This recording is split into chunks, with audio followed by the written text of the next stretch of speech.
Hello everyone, welcome back to my channel.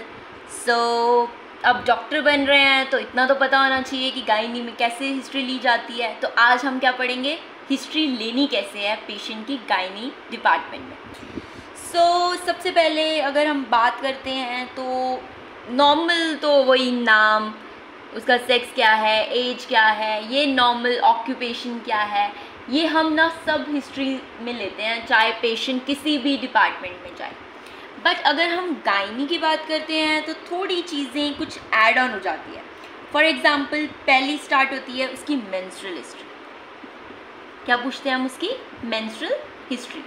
अब menstrual history में भी क्या, तो सबसे पहले पूछते हैं कि एज ऑफ मेनार क्या थी, यानी कि फर्स्ट टाइम पीरियड्स कब स्टार्ट हुए थे, राइट। फिर उसके बाद क्या है, रेगुलरिटी कैसी है साइकिल की, रेगुलरिटी ऑफ साइकिल कि हर मंथ आते हैं, टाइम पे आते हैं या नहीं। कभी भी पेशेंट से ऐसे नहीं पूछा जाता है कि भाई रेगुलरिटी बताओ, एज क्या थी, भाई किस उम्र में तुम्हें डेट आई थी, पीरियड्स आई थी, उनकी लैंग्वेज में पूछो, ठीक है। उसके बाद आता है कि भाई ड्यूरेशन क्या थी, duration of cycle, periods, right. Duration of period का मतलब क्या है? ड्यूरेशन ऑफ पीरियड का मतलब है कि कुछ लोगों को 3 से 7 दिन कैसे रहते हैं, कुछ लोगों को 2 से 3 दिन रहते हैं, किसी को 3 से 5 दिन रहते हैं, तो it varies person to person. फिर क्या होता है, फिर आता है लेंथ ऑफ साइकिल क्या थी।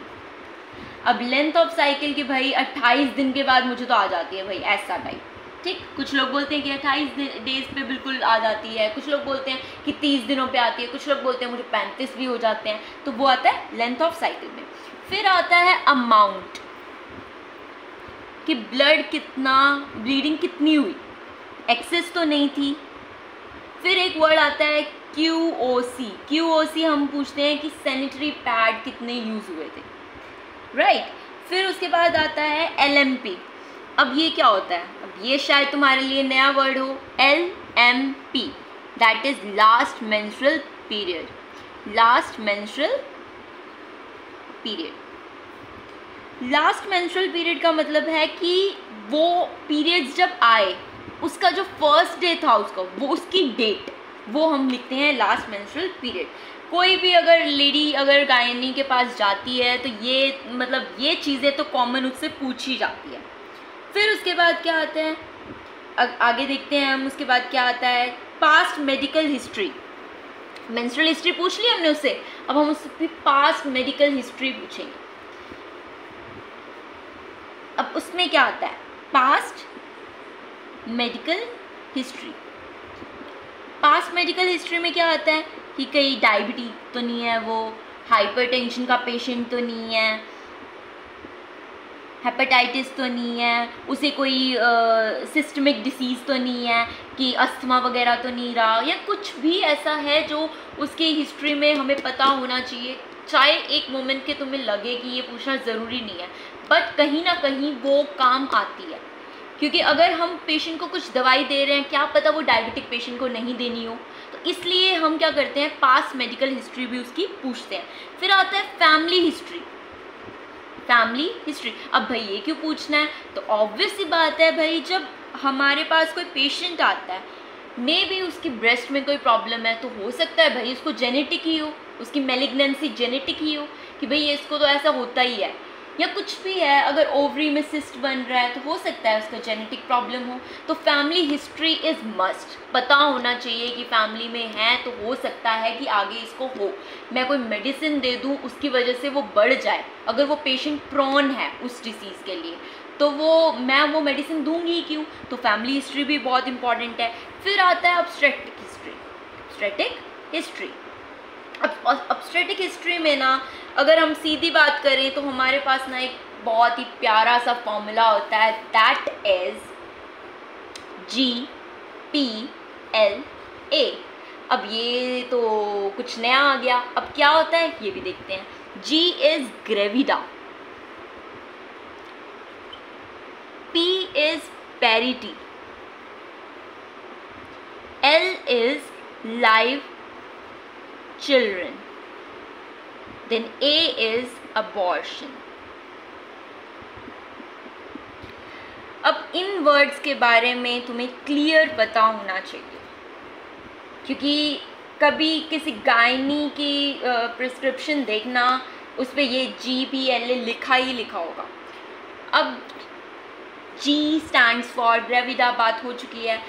अब ग्रेविडा का मतलब होता है कितनी बार उसने कंसीव किया।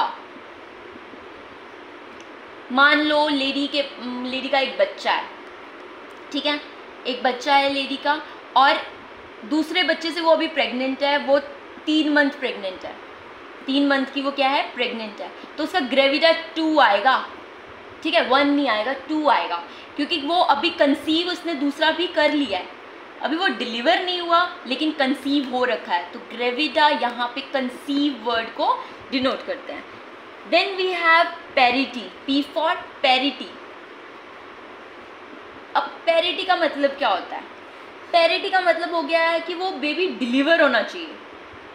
आफ्टर 6 मंथ अगर वो डिलीवर हो रहा है तो वो पेरिटी में इंक्लूड होगा, चाहे वो जिंदा है चाहे वो मरा हुआ है, what ever is the condition, वो पेरिटी में ही आएगा। बट अगर 6 महीने से पहले वो बच्चा मर गया, खराब हो गया, तो वो अबॉर्शन में आएगा। अबॉर्शन में आएगा कब? Before 6 month. फिर आता है L, कितने बच्चे हैं उसके जो पैदा हो चुके हैं, लाइव चिल्ड्रन कितने हैं, तो that is L, live children, ठीक। फिर आता है पास्ट सर्जिकल हिस्ट्री, पूछ लेते हैं कि भाई पास्ट सर्जिकल हिस्ट्री तो नहीं है, कहीं ट्यूबेक्टॉमी करा रखी हो उस लेडी ने, ठीक है। क्या बोला मैंने? पास्ट सर्जिकल हिस्ट्री, कि भाई कोई क्लॉटिंग कॉम्प्लिकेशन तो नहीं हुई पहले, कोई कभी ऐसा हुआ हो, कुछ गायनेकोलॉजिकल सर्जरी तो नहीं हो रखी, यूट्रस तो नहीं बाहर निकाल रखा। तो ये सारी चीज़ें एक डॉक्टर को पता होनी चाहिए while treating any lady regarding gynaecological cases. फिर आता है उसकी पर्सनल हिस्ट्री क्या है, personal history, occupation, marital status क्या है, की सेक्सुअल हिस्ट्री क्या है, कॉन्ट्रासेप्टिव हिस्ट्री क्या है। तो ये सब कुछ हमारी किस में आएगी? पर्सनल हिस्ट्री में उसकी, ठीक है। अब ये हमारी नॉर्मल हिस्ट्री है। अब अगली वीडियो में हम पढ़ेंगे एग्जामिनेशंस क्या क्या है। थैंक यू मेरी वीडियो देखने के लिए। Like, share and subscribe my channel if you like what I am teaching you. Thank you.